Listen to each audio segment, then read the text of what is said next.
कहते इन्हों मैं इनसे मिला हुआ हूं। अरे प्यारे, मैं क्या सबका दूल्हा भाई हूं?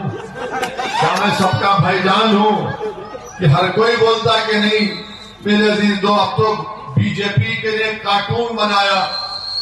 मुझे किसी अखबार के सहाफी ने कहा कि मेरी फोटो डाल दिए, मुझे खाजी बना दिए। मुझे खाजी बनाकर ये बताया जा रहा है कि मैं कांग्रेस और टीआरएस की शादी कर रहा हूं। अरे एक में परेशान हूं बाबा, मैं कहां खाजी बन सकता हूं? मगर फोटो मेरी डाले तो मालूम हुआ मोदी की फोटो अब काम नहीं कर रही तेलंगाना में बीजेपी के लिए। तो मालूम हुआ कि असदुद्दीन की फोटो लगाए तो भी इनको कुछ फायदा होने की उम्मीद है। लगाओ प्यारे, जब मेरी फोटो तुम्हारे मोदी की फोटो काम में नहीं आ रही, मेरी फोटो तुम लगाने पर मजबूर हो गए, तो मालूम हुआ कि हम भी तुम्हारे दूल्हे भाई हैं। अरे क्या बताइए, कोई तरीका है इस उम्र में कार्ड के ऊपर मेरी फोटो डालना? अरे जिसकी शादी नहीं हुई, जिसके घर में कोई नहीं है, बीजेपी वालों उनका कुछ करो तुम।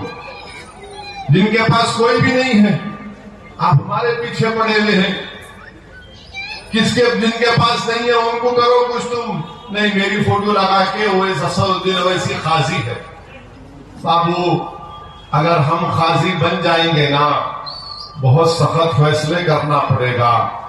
अगर तुम मुझे खाजी बना रहे हो तो मैं बोलूंगा उतनी दूर क्यों है, उनको घर में लेके आओ। अगर मेरे को खाजी बनाएंगे तुम, तो मैं उनको कहूंगा इन्हें 50 साल का हो गया, कुछ तो करो इसको।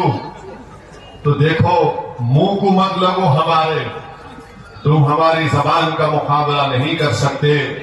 और अफसोस होता है कि कांग्रेस पार्टी का, मुझे किसी जर्नलिस्ट ने बताया कि कांग्रेस पार्टी ने कुछ अक़लियतों के बारे में कुछ ऐलान किया। अरे कांग्रेस पार्टी के लोगों, क्या तुम भारत के आईन को नहीं पढ़ते? भारत के आईन में, संविधान में, कॉन्स्टिट्यूशन में आर्टिकल 30 में लिखा हुआ यानी जो जबानी एतबार से, माने अगर यहां पर हैदराबाद तेलंगाना में अगर कोई टेमिलियन है तो लैंग्वेज के एतबार से अक़लियत होता है। बैकवर्ड क्लास अलग है, माइनॉरिटीज अलग है, अक़लियतें अलग है, बैकवर्ड क्लास अलग है। अहमक है।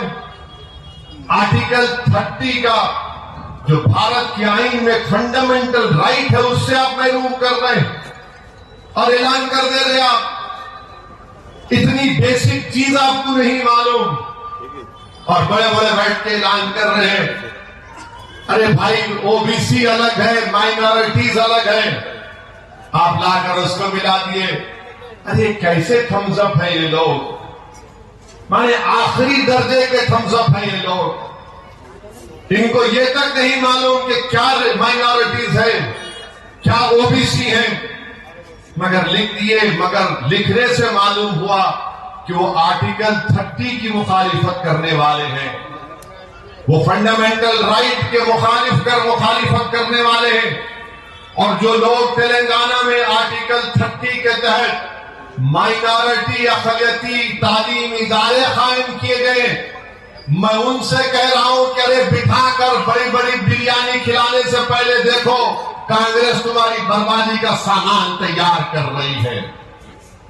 तुम अपने घर में बुलाकर बिरयानी खिला रहे हो, मगर तुम्हारे पैरों के नीचे से जमीन कांग्रेस खींचना चाह रही है। अरे तुम कमजोर हो, झुक जाओगे, मगर हम आईन को पढ़ते हैं, पीते हैं आईन को, हम जानते हैं कि माइनॉरिटीज अलग है, इनको प्रोटेक्शन आर्टिकल 30 के तहत दिया गया। एक साजिश के तौर पर कांग्रेस ये काम कर रही है और इंशाअल्लाह ताला तेलंगाना की अवाम, तेलंगाना की अक़लियत और खास तौर से मुस्लिम अक़लियत तुम्हारी साजिश का शिकार नहीं होगी। तुम्हारे दिल में जो बॉक्स था वो तुम्हारे ऐलान से सामने आ चुका है और मजलिस पर तनकीद करने वाले ये नहीं बताएंगे आपको कि अकबरुद्दीन ओवैसी के ज़ेर क़यादत अरकान असेंबली ने चीफ मिनिस्टर से आज से मेरे ख्याल से 7 या 8 साल पहले मुलाकात हुई थी और मजलिस की नुमाइंदगी पर तेलंगाना में 201 रेजिडेंशियल स्कूल चलते हैं मुस्लिम अकलियतों के लिए, बच्चियों के लिए अलहदा हॉस्टल और स्कूल, लड़कों के लिए अलहदा हॉस्टल और स्कूल। उसमें आज 1,30,000 बच्चे और बच्चियां पढ़ रही है। 12वीं जमात तक जूनियर कॉलेज भी बन गया। 80,000 के करीब बच्चे और बच्चियां पढ़ के निकल गए और सारी दुनिया का हर माहिर ये कहता है कि मुस्लिम अकलियत अगर कमजोर है, पीछे है, तो तालीम की वजह से। एक आपके रुकने असेंबली ने तालीम का एक जाल यहां पर फैला दिया और हुकूमत से नुमाइंदगी करके तेलंगाना की आवाम के लिए आज 201 रेजिडेंशियल स्कूल में 1,30,000 गरीब खानदानों के बच्चे और बच्चियां पढ़ रही है। यही चंद्रायन गुट्टे के टिमरिस के स्कूल में वहां के 3 लड़के एमबीबीएस का नीट का इम्तिहान क्वालिफाई किए और क्वालिफाई करने के बाद मुझसे राब्ता किए। मैंने दारुल सलाम उनको बुलाकर